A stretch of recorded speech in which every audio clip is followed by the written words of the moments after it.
Hello friends, welcome back to Basha சமையல்.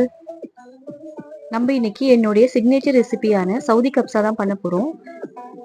இந்த recipe அவ்வளோ டேஸ்ட்டாக இருக்கும். வாங்க எப்படி செய்யலான்னு பார்க்கலாம். ஒரு குக்கரில் 1 spoon butter, 2 spoon refined oil add பண்ணிக்கலாம். பட்டர் நல்லா உருகினதுக்கப்புறம் 4 ஏலக்காய், 2 கிராம்பு, அரை ஸ்பூன் மிளகு ஆட் பண்ணிக்கலாம்.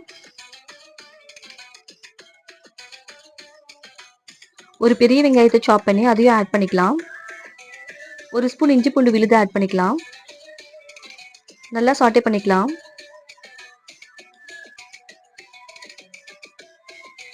ஒரு மிக்ஸி ஜாரில் ஒரு தக்காளி, 1 ஸ்பூன் டொமேட்டோ கெச்சப் ஆட் பண்ணிக்கலாம்.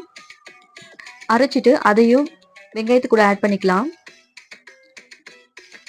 நல்லா மிக்ஸ் பண்ணிட்டு 1 ஸ்பூன் மிளகாத்தூள்,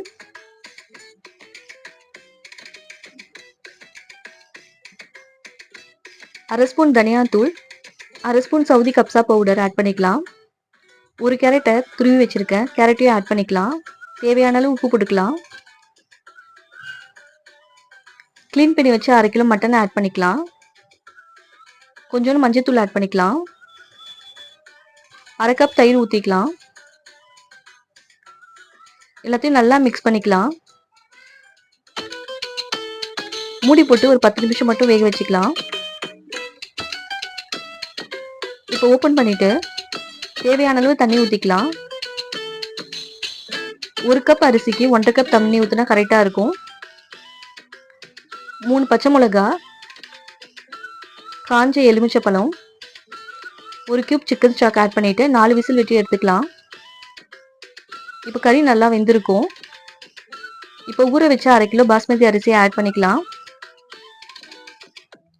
நம்ம ஆல்ரெடி போட்ட உப்பே கரெக்டாக இருக்கும். ஒரு கொதி வந்ததுக்கு அப்புறம் குக்கரை மூடி வச்சு 2 விசில் வச்சு எடுத்தா சூப்பரான சவுதி ஸ்டைல் கப்ஸா ரெடி. ரொம்ப ஈஸியாக செஞ்சிடலாம். இதோட டேஸ்ட்டை சொல்ல வார்த்தையே இருக்காது, அவ்வளோ சூப்பராக இருக்கும்.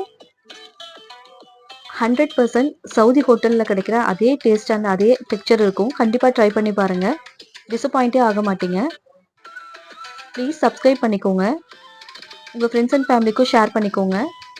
தேங்க்ஸ் ஃபார் வாட்சிங்.